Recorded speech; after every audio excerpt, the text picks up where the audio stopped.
Russia clearly showed today how it betrays its own allies.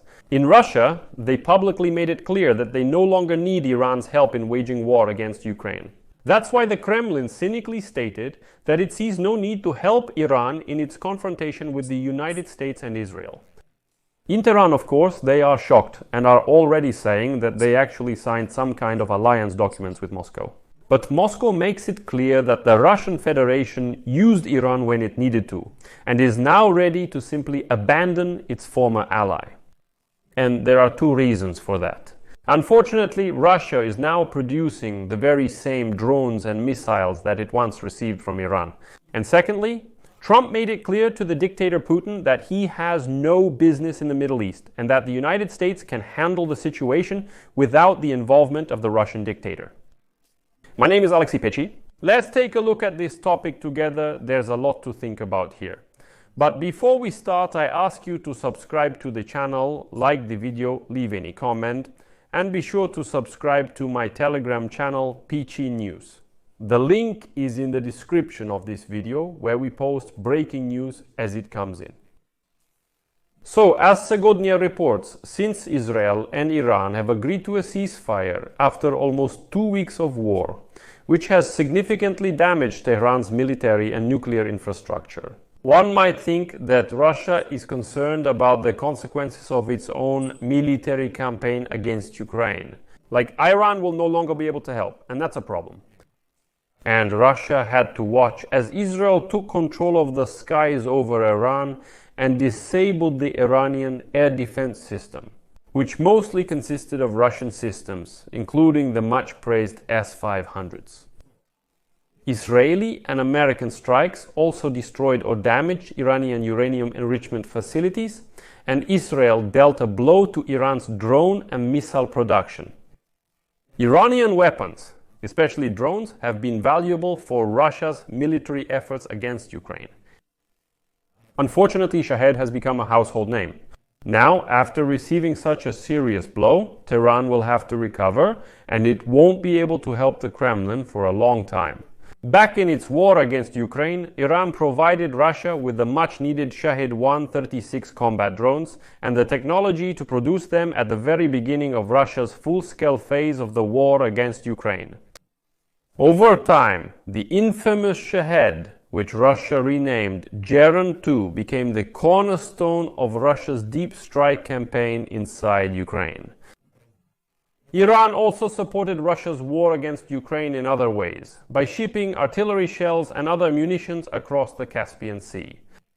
And now, demonstrating their desire to deepen their defense ties, Iran and Russia, as you know, signed a strategic partnership agreement in January. And here, Iran apparently hoped that this would work both ways. That is, sometimes Iran helps terrorists in Moscow, and sometimes Moscow will help terrorists in Tehran. But it turned out that wasn't the case. When Israeli and American missiles flew over Iran, Ayatollah Ali Khamenei sent his foreign minister Abbas Araghchi to Moscow with a single message for Putin. Khamenei was asking Putin for help, as part of that very strategic partnership agreement that was signed in January. Like, Iran helped Russia in its bloody war against Ukraine, and now it's time for Russia to help Iran. It is known that Iran has at least requested additional air defense systems from Moscow. But Russia refused to help and stated that actually it never promised the Iranians to protect them in case of war. Like, fools, you should have read the agreement more carefully before signing it. And the catch is that it really doesn't contain any obligations for Russia. The Iranians were offended, but they have nothing left to respond with. So before, they could have said, listen, we won't supply you with drones, but that won't work anymore. Despite this history of cooperation, a weakened Iran is unlikely to have much influence on Russia's military efforts today. This is because Russia now produces a huge number of Shahed 136 drones inside Russia itself, having received manufacturing technology, blueprints, and training from Iran. Since Russia localized production in its special economic zone, Alabuga, it has expanded the variations of the original Iranian designs, improved the engines, warheads, and the resistance of these drones to jamming. So does that mean Iran is no longer of any interest to the Russians? They had Shaheds. It's their own fault that they gave away all the technology, blueprints, everything they had to the Russians. The Russians took it, used it, and got everything they wanted. And now they can just take this ally, Iran, and simply throw them away. Although for Ukraine, the news here isn't bright either. Similarly, Israel's disruption of missile production in Iran will have limited consequences for Russia's capabilities in this war. Last fall, Russia received a batch of Iranian FATH-360 missiles, and reportedly in the past, it has requested other models of ballistic missiles from Iran. Ukraine estimates that Russia has accumulated about 13,000 missiles of various ranges, and can produce up to 200 units per month. That is, it seems that Moscow does not have an urgent need for Iranian missiles. Moreover, Iran was needed by Russia until it established relations with other dictatorial regimes. The Kremlin expanded its capabilities by creating new alliances.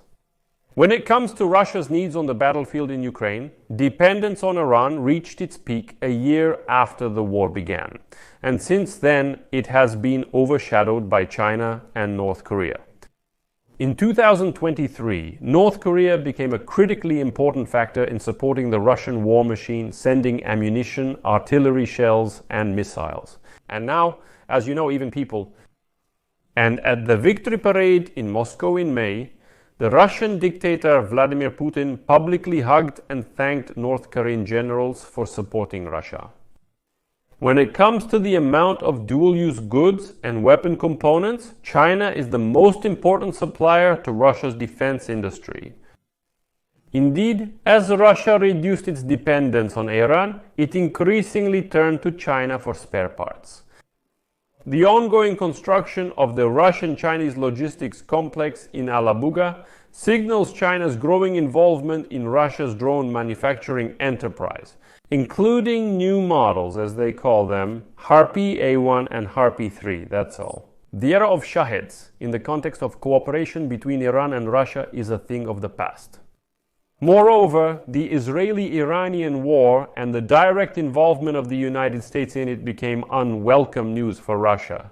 That's 100% true. It turned Moscow's strategic calculations in the Middle East upside down and revealed the limitations of Russia's power projection.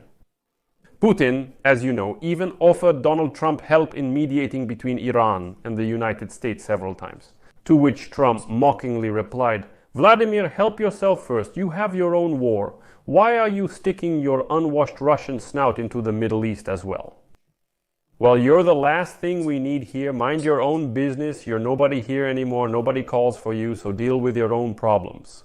And when it became clear that Putin couldn't make himself look like a peacemaker and the Kremlin really didn't want to help Iran, Moscow simply abandoned its former ally.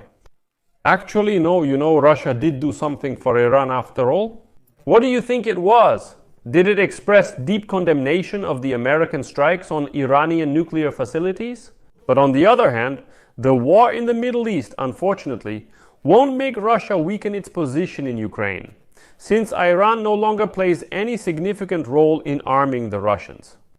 Nevertheless, this clearly shows all the countries in the world what alliance and partnership with the unwashed Russians really means. They'll take advantage as long as they need something, and then they'll just turn away, run off, and after some time they'll even blame Iran for being responsible for all of it. That's how the story goes. I'll leave it at that. Share your opinions and conclusions in the comments under this episode. If you're one of the unwashed, you don't have to write anything. I'm not interested in your opinion at all. Subscribe to the channel, hit the bell, and don't forget to like. If you want to support the work of this channel, you can do so with any donation using the links and details in the description of this video or by using the quick response code on your screen. That's all for now. Take care of yourselves. Goodbye, everyone. Subtitles created by